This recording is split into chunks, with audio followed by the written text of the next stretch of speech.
Welcome to ResTube, guys. I'm Jules. And I'm Danny Riggs, and today we have a very special interview planned for you here on ResTube.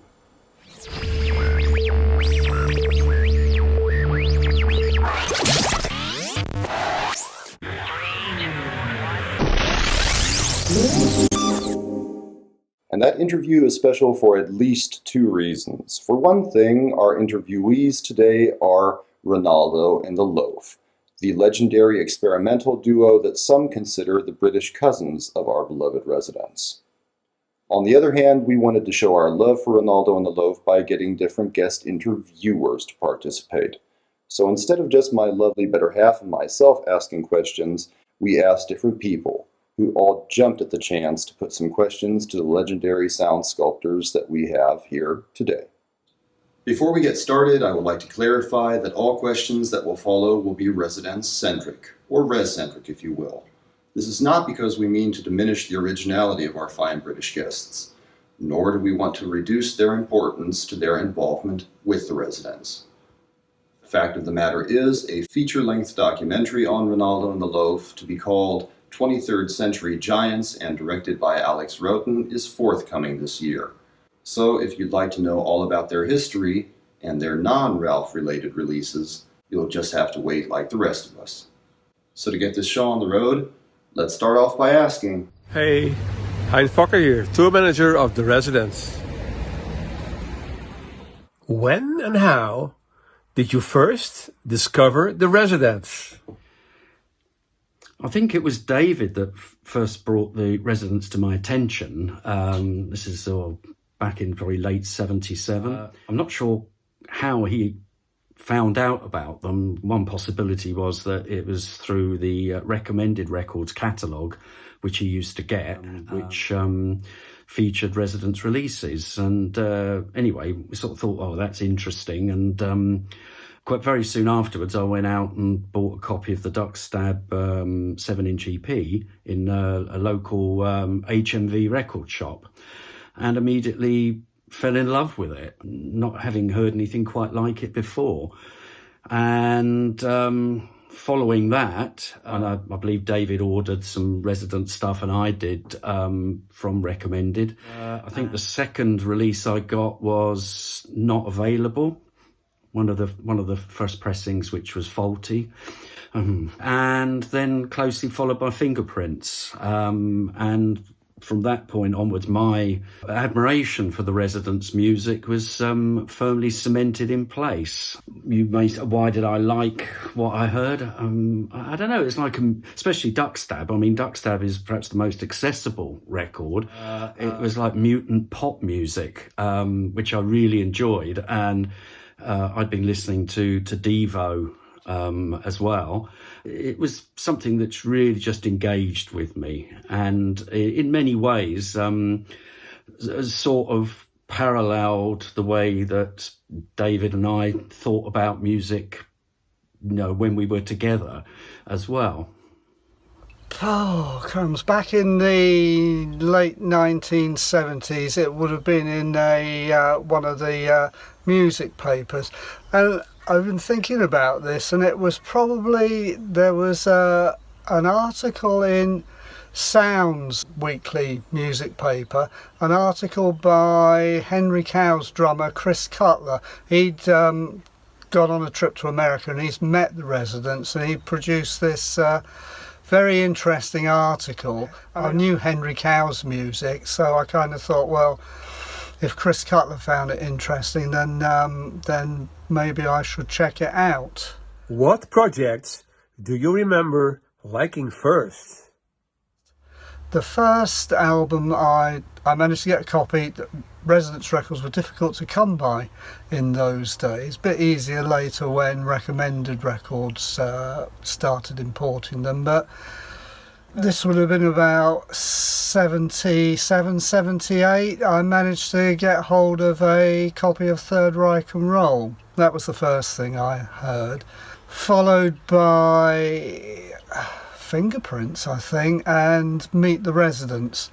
After that, things became easier because Recommended Records, I began importing stuff, and I certainly remember great excitement in getting a copy of Not Available, because it wasn't supposed to be available, so it kind of felt like hearing something that was not supposed to be for public consumption. So that was very interesting.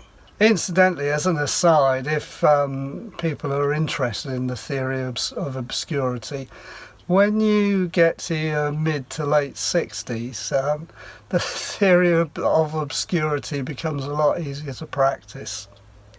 Of course, duck stab itself is not exactly what the residents did all the time. Of course, they were experimenting, and I know that Not Available had a profound impression on me as well. It's completely unusual but very beautiful record, and nothing like duck stab, of course. And it showed us that there were ways of approaching music that it didn't have to conform to anything, and that's really what we felt ourselves. And I think it would be fair to say that the residents' approach and music gave us the impetus to do what we wanted to do. It's like, hey, these guys are doing it, we can too, can't we? Hi, this is David Minnick, the official spokesman of the 180Gs. Can you tell us how and when you first contacted the residents? How did we first contact them? Well, that was down to Brian, and Brian will tell this story about his trip to San Francisco. In 1979, David and I had created our first cassette album, Renaldo and the Loaf Play Struve and Snef. This thing here. And it coincided with when I was due to go on a holiday with a bunch of friends to the west coast of America. And on that holiday, we were due to go through San Francisco. And it just seemed completely logical to me that I tried to check out Grove Street. There were some albums I wanted to buy anyway. And so I basically phoned up the day before and said, hey, can I drop in? I want to buy some stuff. And someone said, yeah, okay, fine. And we fixed the time. And I turned up there and was let in. I mean, I subsequently found out that was very rare to be let in because it wasn't a shop. Everything there was kept very private, of course. I went in and I'd taken a copy of our Struve Snef cassette with me so that we could give a copy to Ralph Records. No agenda to that. It was basically just, we just thought it was a nice thing to do. After I bought my records in Grove Street, I seem to remember I bought Eskimo, Subterranean Modern, and I think probably the Chewing Hides of Sound Snakefinger album. The guy that served me, who was this very guy, chap, I handed him the cassette and said, oh, this is our album, maybe you guys might like to listen to it. And he said, yeah, okay. He said, I'll listen to a bit now. And so he sort of went into a glass-fronted booth at the back of the space. And I guess, a few minutes later, he must have listened to perhaps 3 tracks or something. He came back out and said, this is excellent. Well, I was very surprised. I thought, wow. He said, have you got any other material? And I said, well, we're working pretty much all the time. And, when we get some stuff we're happy to share, we'd send it over. Well, that took us a little bit of time, which we didn't work to any particular timetable. But then a few months later, we got a prompt from Ralph, from the guy that we'd handed the tape to, saying, you're going to send some stuff, where is it? So we sent over the Songs from the Surgery cassette. And then, within a few weeks, a letter just sort of came out of the blue offering us a contract for one album just to, because obviously they said, oh, you're not commercial, and let's just see what happens. And that just floored us. We hadn't gone there with the intention of trying to get Ralph to sign us or anything like that. It just happened. We were completely unprepared for it, really. So we sent over another cassette, which was this one, Hats Off Gentlemen. Then Jay Clem came over to the UK. He had appointments in London, and he got the train down to Portsmouth and came to see us. And we all sat in Dave's studio. It was at that point that he gave us the full story of Ralph and the Residents, because we'd agreed, yes, we would love to sign with you.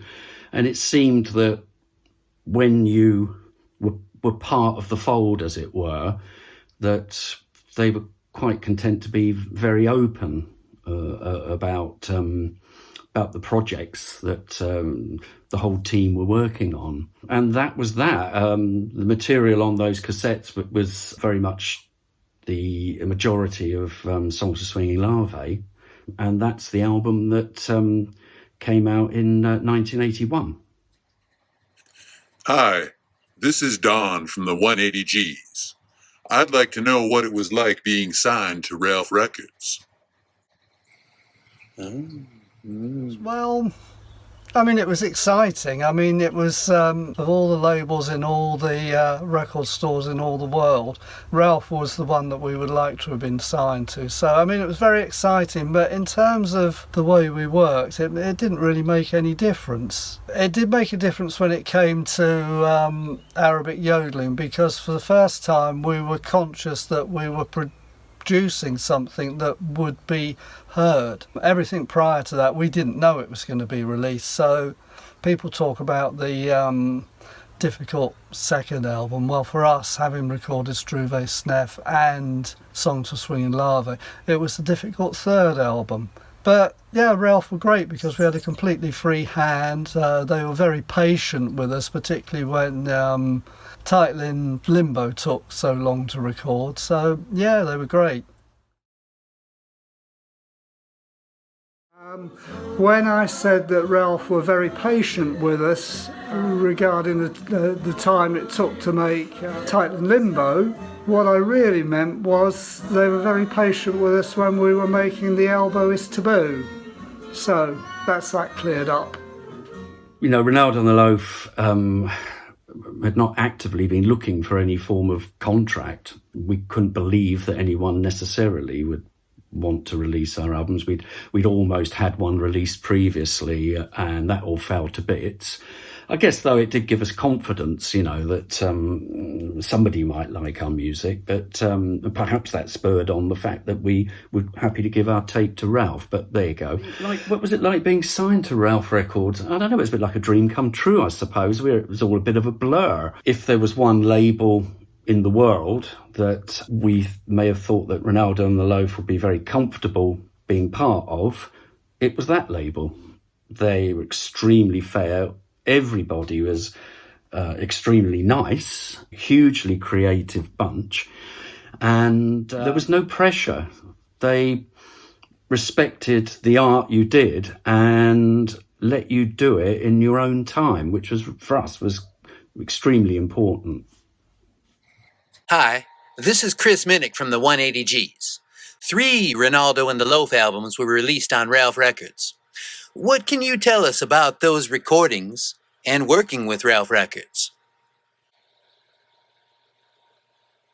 What can you tell us about working with Ralph? Well, I think I've just covered that, really.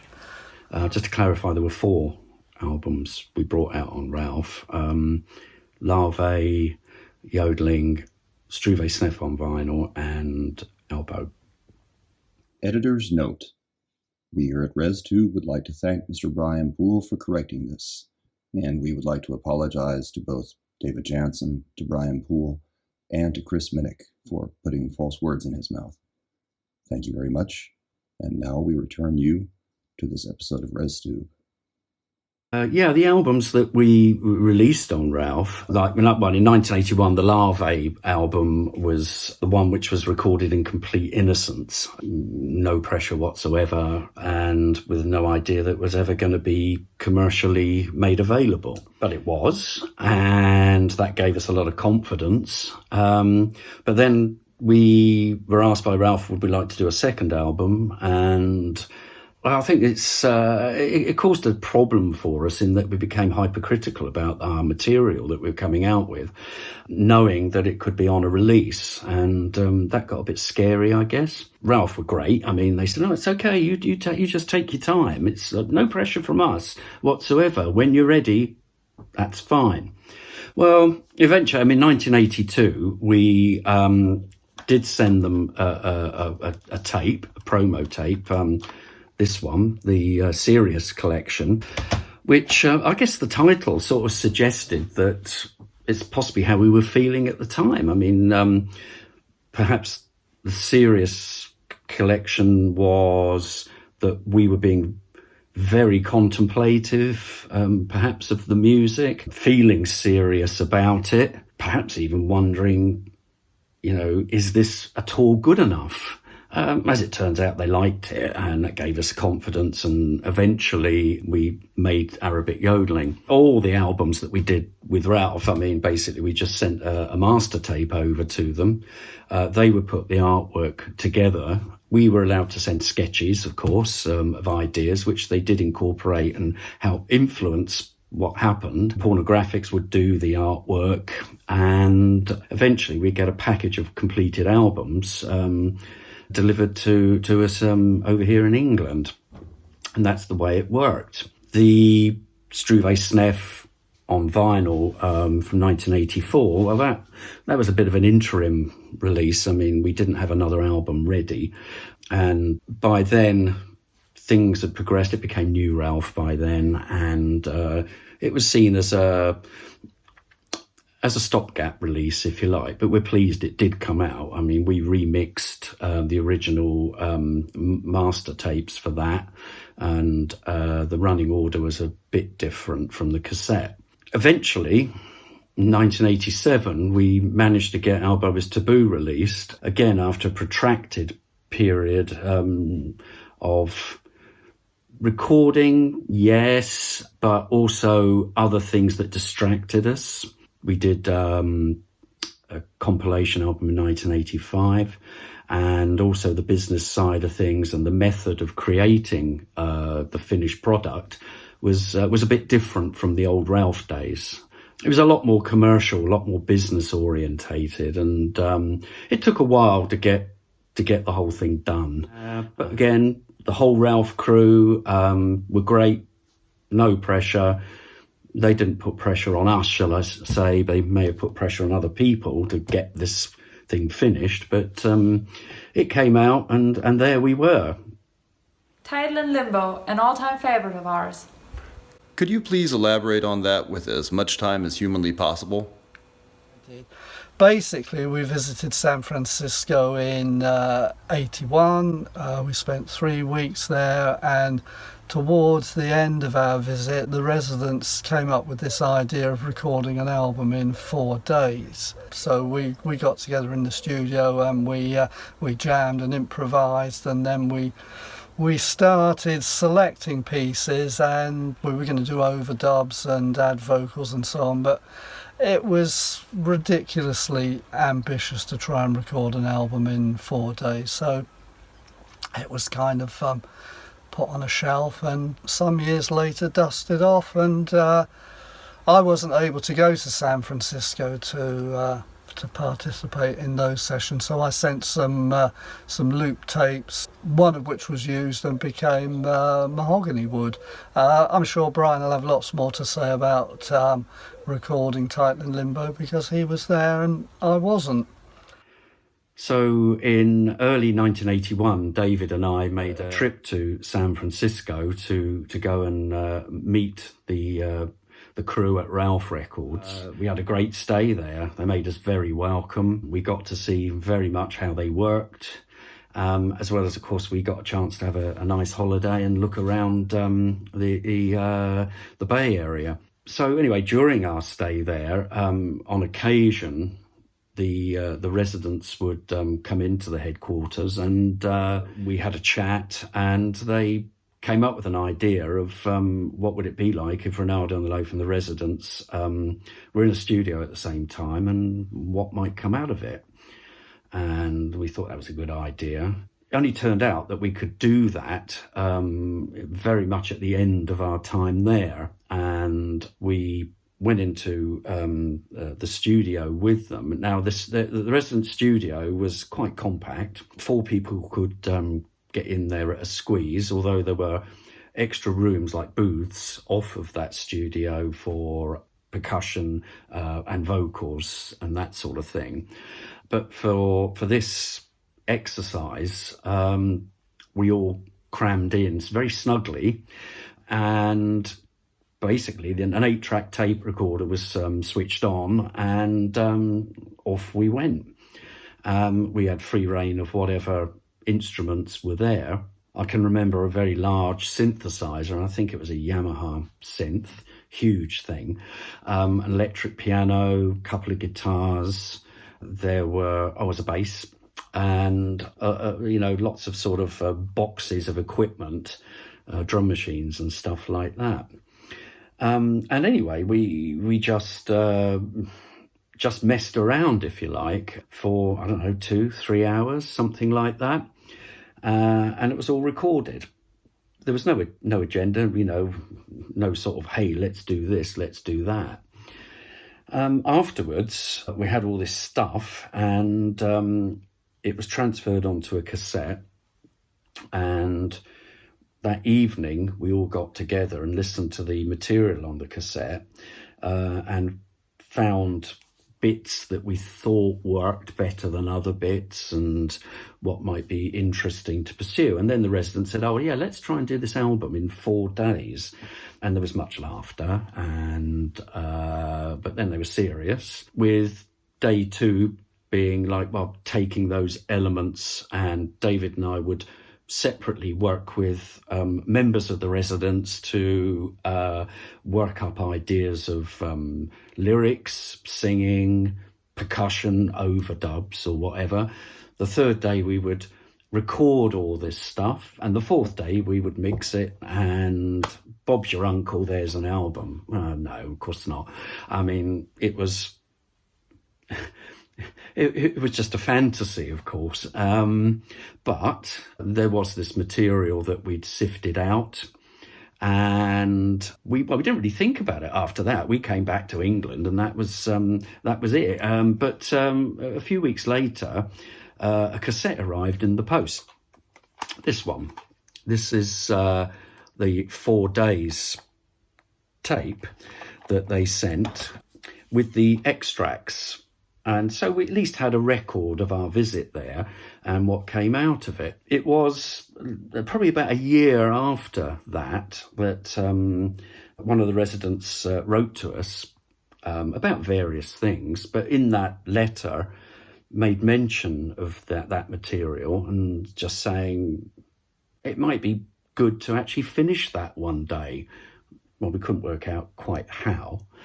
But after the Mole Show in London in 1983, we were talking about it again, and they were quite serious that they wanted to see if we could complete it, and invited us to come over to record in their studio and make that album. It turned out that because I was self-employed and my own boss, basically, I had free reign to sort of go over there. Unfortunately, David wasn't able to afford the time, but he did give me a box of very, very cool loop tapes to take with me. And so that is how we moved to actually finalise and create the album, which was ultimately Titan and Limbo. Yeah, it was in September 1983 that I flew over to San Francisco to get to work on this project. And I took my bouzouki with me and a couple of other things, a thing called a rababa, which was an Egyptian horsehair fiddle, and a thing called a mesmer, which is a reed instrument, again from Egypt. And I was hoping that, and very excited basically, to the idea that maybe they had the emulators there, because this was like such cutting edge technology that perhaps David and I had only ever dreamed could ever exist. I sort of thought, wow, it'd be great to actually get hold of this and play with it. But none of that equipment was there at all. All the equipment that was used for the mole show was still in Europe. And so the instruments that we could use were just what happened to be left over, which is sort of interesting. It focuses the mind and can make you more creative because you don't have endless possibilities. And so we use these instruments to make the music. Anyway, the procedure for making Titan and Limbo was that the 8-track jam session had been transferred to a 16-track. The residents had already perhaps taken out the tracks of the 8-track that jarred or didn't quite work, and so we had the essence of the improvisation, if you like, available. And it was basically had to sort of figure out what to do with it. As it turns out, the material was seen as a template, if you like, and to inspire what could be songs or finished pieces. And the music that we recorded during the time I was there were laid down on tracks parallel to the original jam. And then we would choreograph what was used to create the song as we went along. And in some instances, the original jam session either has very minimal presence or has gone completely. However, the spirit of what that jam did is present in the finished piece. For example, Monkey and Bunny, that has quite a lot of the original jam session in it. And others, I couldn't name which exactly, but others lost a lot of what was originally there. And so in a way, the 4 days tape, as it was known, is an interesting companion piece, if you like, to the finished article, in that you can sort of hear how it evolved. Titan and Limbo was actually recorded at Clementina Street, headquarters of Ralph Records, and that's where the residents had their studio. It was probably, I imagine, very much an interim measure for them, because the studio space was not ideally set up for recording. It was in a large sort of 2-story high brick warehousey space, but only separated by movable screens. And so, everybody else would have to be completely quiet when recording was happening. I do remember outside the building was a very large car park, and on occasion car alarms would go off and interrupt the recording, which was quite frustrating. Title in Limbo. Tittle in Limo. Turtle in Lima. Title in Lumbar. Tattle in Logo. Would you care to comment on that? Title in Limbo, Title in Limo, would you like to comment on that? Yeah, a friend of mine came up with an alternative title, Toadhole in Limpopo.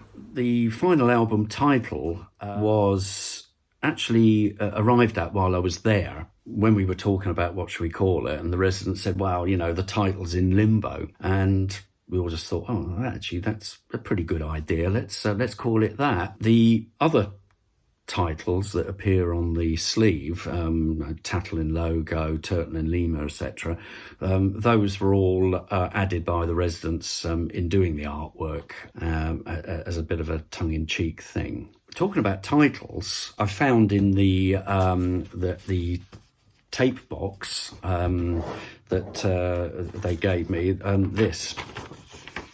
Now, this piece of paper is my notes at the time about what the tracks might be called, and some of them are the same and some of them hadn't been arrived at. So some of the actual track titles were arrived at by the residents after I'd left. The first one's just called Intro. Shoe Salesman, that's there. The third one, Crashing, was called Lullaby. Monkey and Bunny was arrived at already, and Mahogany Wood was called Mahogany Chair. Sitting on the Sand was there. The next track is just called Instrumental, that's Africa Tree. Woman's Weapon was arrived at. The Horizontal Logic is called Flower Song, and Sailor Song was arrived at, and the last track is just called Reprise. But, for those that like the ultimate detail about projects, that's what it was called at the time before I left.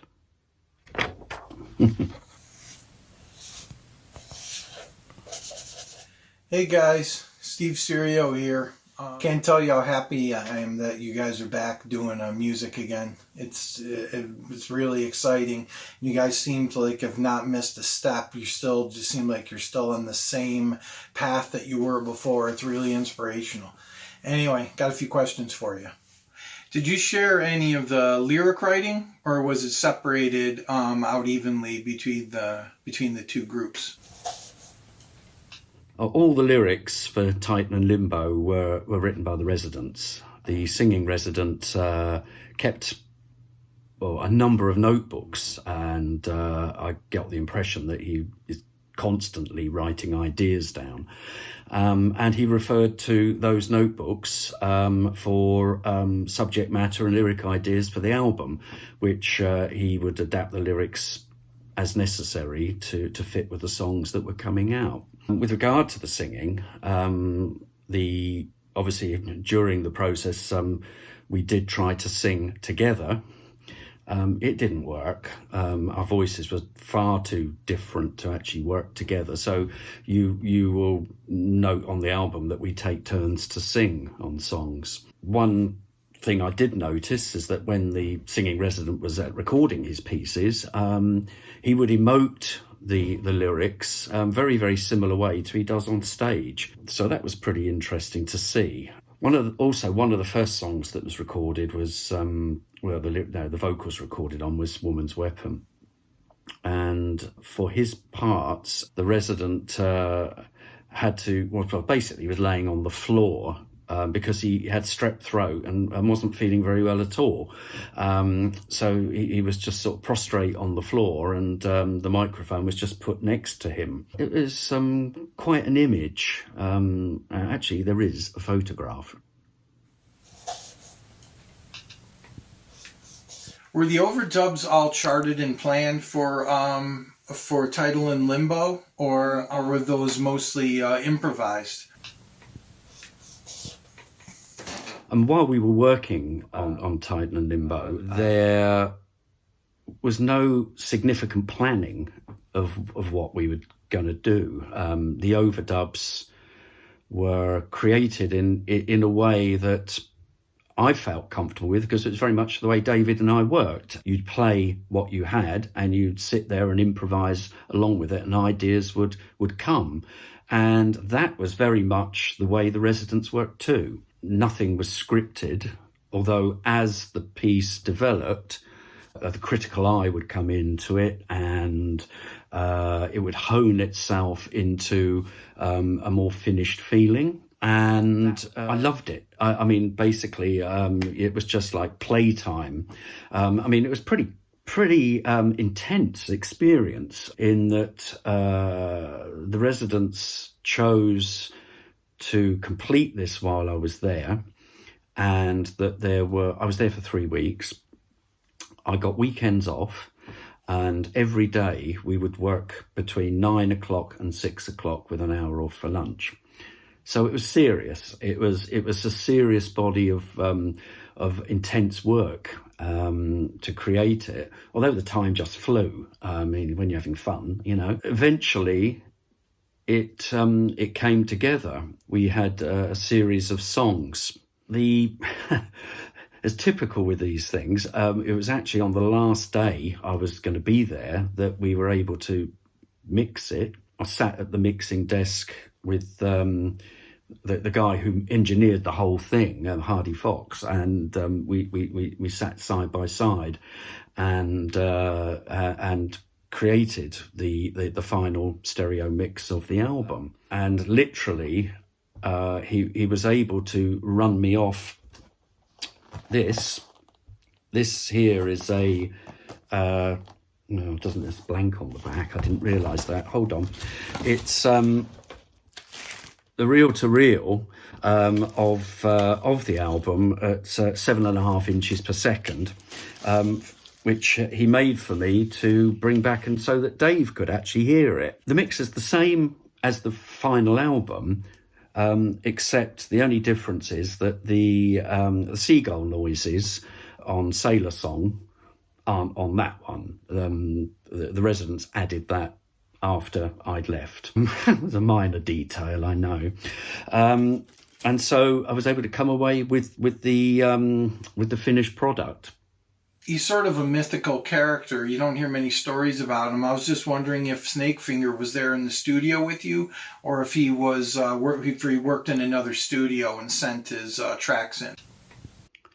So as we were moving through the recordings of the various tracks for Titan and Limbo, the residents would have an idea and perhaps suggest that somebody came in to add overdubs to the recording, and on a couple of occasions they called Snakefinger and asked him if he would like to pop in and lay something down, which he did. And so he came into the same studio as we were, and with his guitar and violin, and would listen to the track a couple of times, and literally just sort of pretty much do it on a first take. I mean, it's whoa. I mean, he's such a brilliant guitarist that he could just do that, and he would just play along, and everyone would nod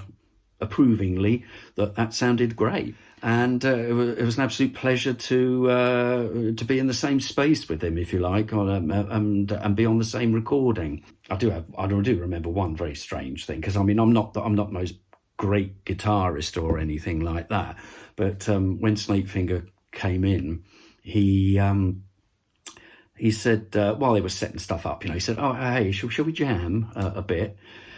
And I'm going, "Oh dear, okay, oh yeah, okay." So I sort of we sat opposite each other, and he's there with his guitar just limbering up and everything, and I just picked the bouzouki up and played drones, basically, which he noodled over the top of. I freely admitted that I was not really worthy of jamming with him, but he's such a perfect gentleman. I mean, he didn't make me feel awkward at all.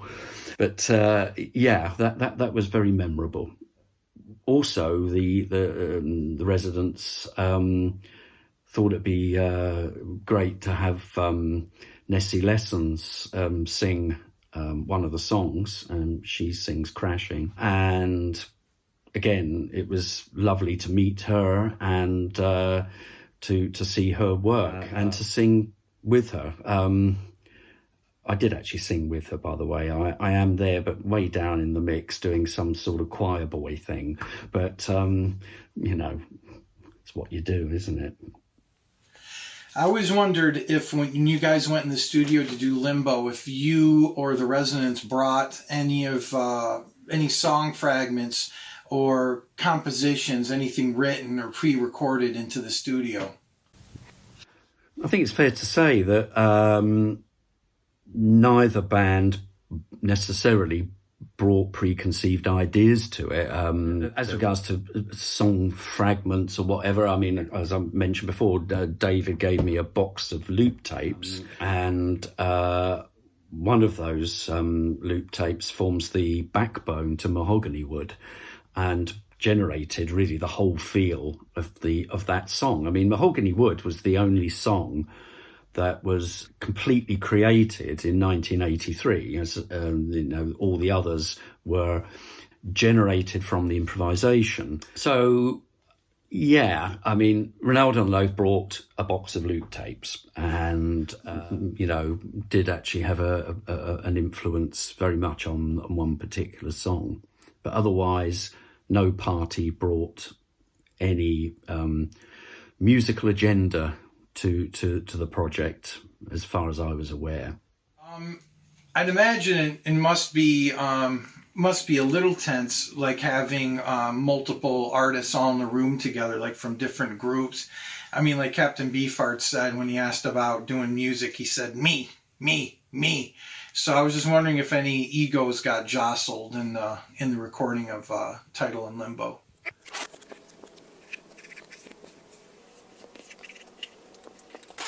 Well, it's as you can imagine, when you get a bunch of creative people together in a certain pressured environment. Yeah, of course, hissy fits all the time and storming out of the studio. I lie, of course.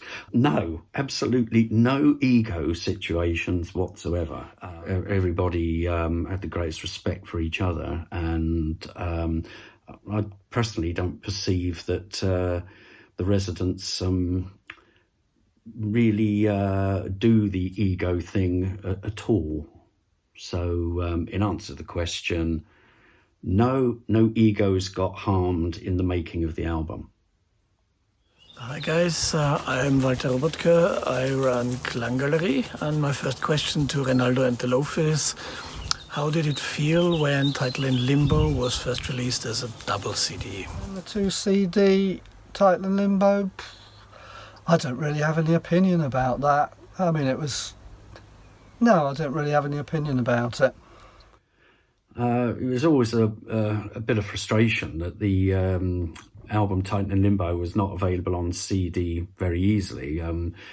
For a number of years, it was only available on a limited edition through Ralph America, and that was generally quite expensive for people to get hold of. So on a number of occasions, especially after when meeting with the residents after their live shows, I would mention this, it'd be good to have a reissue of it. But the residents themselves couldn't see how to schedule it in. Eventually, as we were getting through the reissues with Klanggalerie of our material, I mentioned it after one show to them, and they said, well, if I was happy to curate it, they'd be fine. So that's what happened, and we were able to put the CD version together for Klanggalerie. However, at that time, the residents wouldn't sanction the release of 4 days. It was only a number of years later that when basically asking yet again, that they were a bit more relaxed and were content for 4 days to come out as well. So that's why the double CD version was made. I think it was good to have that, because 4 days does give a lot of context to that album, and being able to hear the very, very raw material from where it came is potentially of interest to fans. Hardly Gurning While the World is Turning came out not so long ago. What can you tell us about that album? Hardly Gurning As the World is Turning is a long track that we put together specifically for side 4 of the vinyl release of Gertie Herding. It's a sort of remix, collection of outtakes, some new recording, new vocals, creating a suite, if you like, that complements the original album. About the same time, that was in 2018, a friend of ours, Andrew Lyles, asked if he might try remixing a couple of tracks off of Gertie Herding. And we sent him the stems and he did that. But that spurred an idea to perhaps have remixes done by others. And very organically and over a period of time, usually from meeting up with these friends of ours, we asked various bands if they would like to tackle a remix. And they said yes. And a collection of these remixes came together. In fact, virtually the whole of the Gertie Herding album was covered in this way, and it's pretty fascinating hearing the music done like that. I mean, Renaldo and the Loaf have not been remixed very much, if at all, and so it was quite exciting. And the collection came together, but that sort of marks the end of the Gertie Herding era now. We basically thinking anew.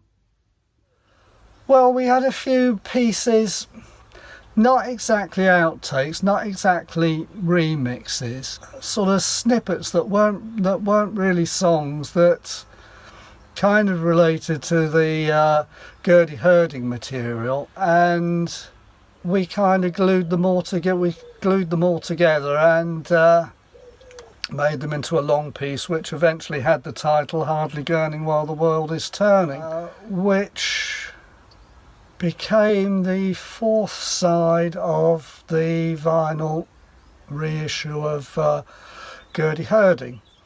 We'd also invited a few people to do remixes. I think Andrew Lyles did a couple of remixes several years ago. So we came up with the idea of inviting more people, and so it's basically it's an album with one long kind of outtake, Gertie Herding suite, if you like, and a bunch of remixes.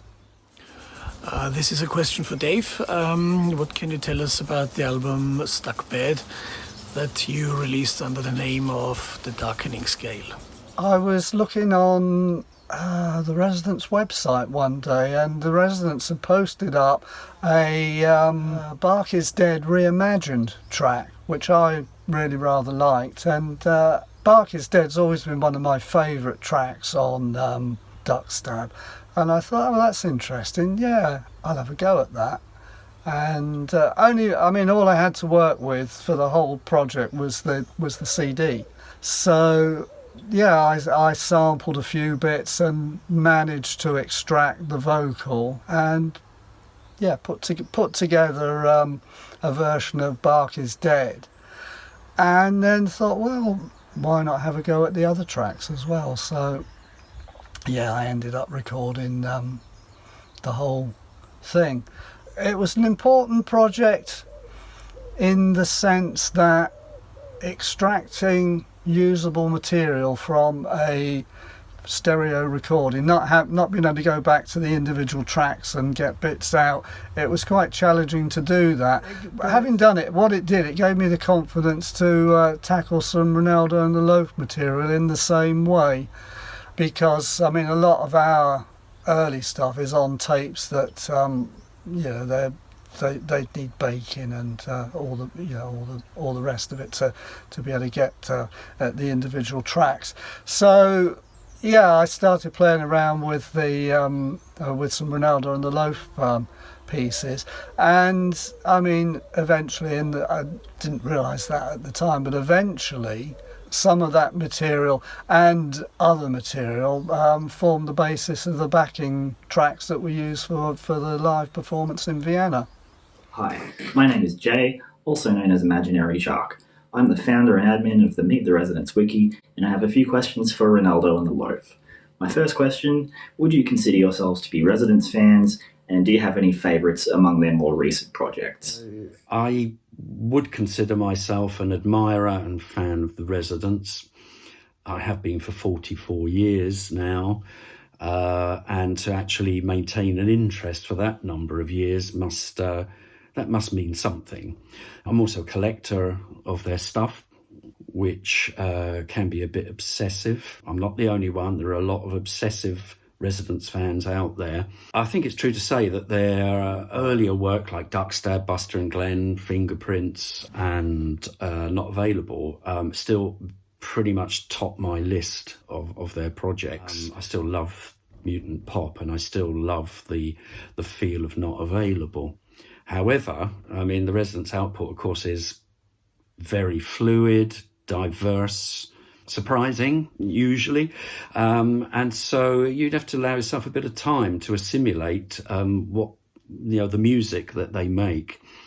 I think, I always get immediate pleasure out of their live performances. I mean, I just, I just love watching them on stage. Of course, relatively recently there have been changes in the lineup, and that has had a creative effect on the music. I feel that it's going in a direction which I do enjoy. I like what's happening. I liked Intruders pretty much straight away. I think the Metal Meat Bone took just a wee bit of time for me to get into, but I do very much appreciate that album now. And I'm hugely looking forward to being able to listen to the Duckstab Alive work. The snippets I've seen look very exciting.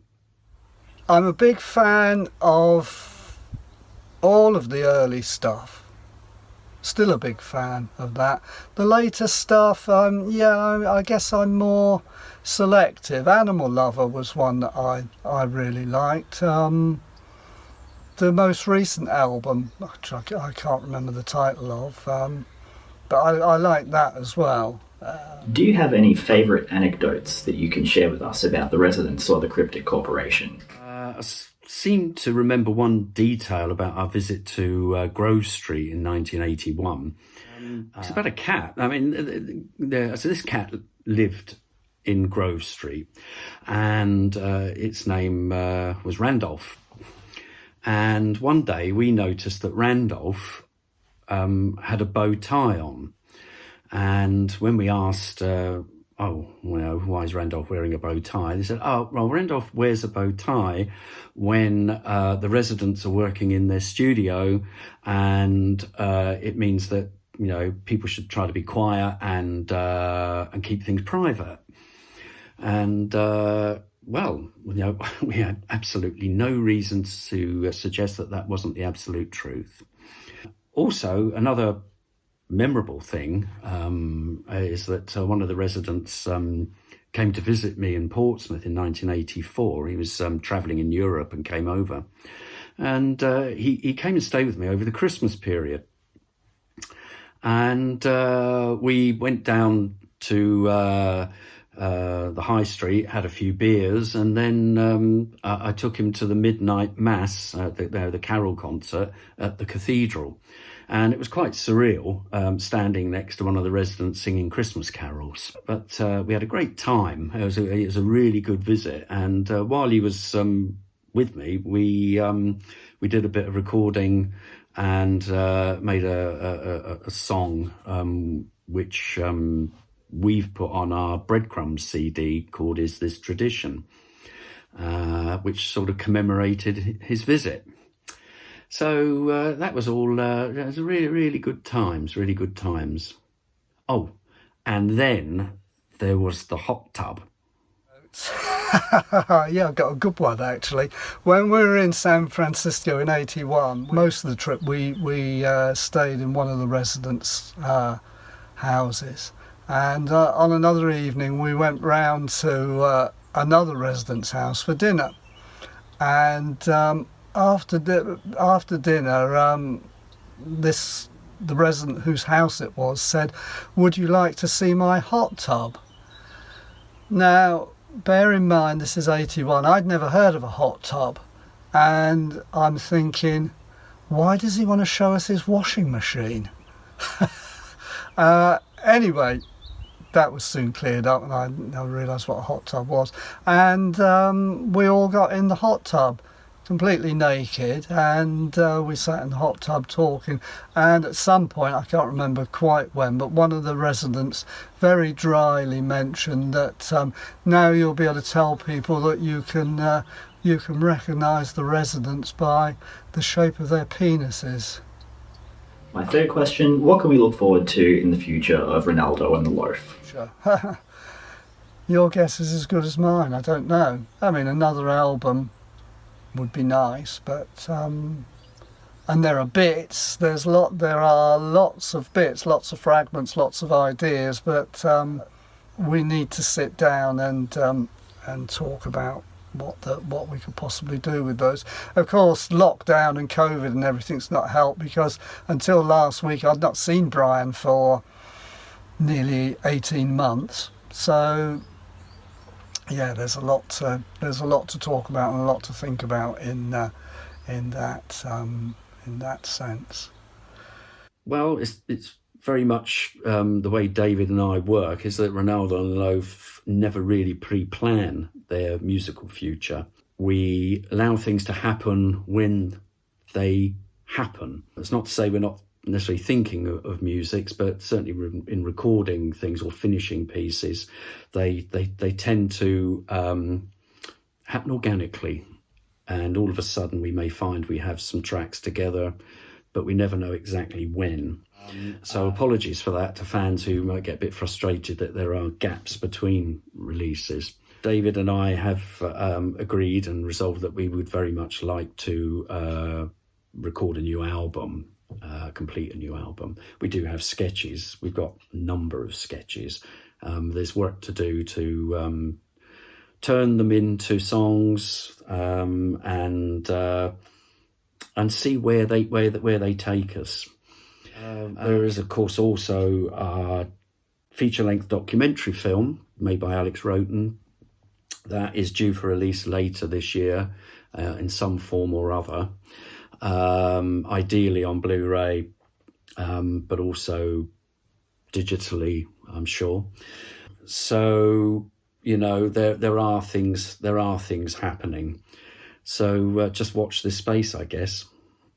And finally, who the are the residents? Who are the residents? Who are the residents? Who are the residents? Who are the residents? Who are the residents? Who are the residents?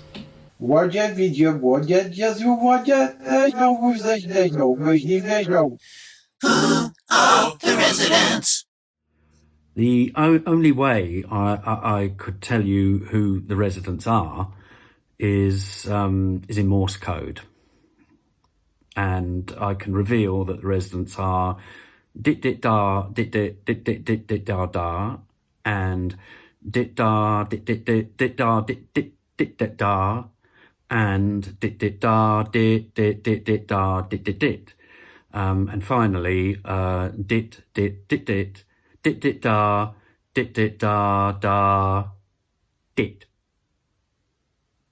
Well, who is anybody?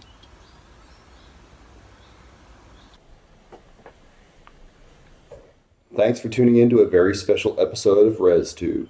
Our deepest gratitude goes to Renaldo, the Loaf, their loved ones, and to everyone who contributed segments. Thank you all so very much. And an extra special thank you goes out to Walter Robotka of Klanggalerie Records for putting me in touch with these fabulous fellows. For that, Walter, for your beautiful releases and so much more. Thanks a lot, buddy. And while I'm thanking people, I would like to thank all the ResTube subscribers, old and new. You guys totally rock and make this all worthwhile. Thank you very much. Please hit like and subscribe if you haven't already. Feel free to comment and stay tuned for the next episode of ResTube. And until we see each other again, you guys remember to stay healthy and stay weird. This is Danny Riggs, aka Mr. Riggsy, signing off saying ta-ta for now. Bye-bye. Mr. Riggsy's ResTube. Check out ResTube and subscribe to it too. Aye. Bye. Perhaps you'd like to subscribe to Mr. Rigsy's ResTube. Yeah, and sorry, I'm just...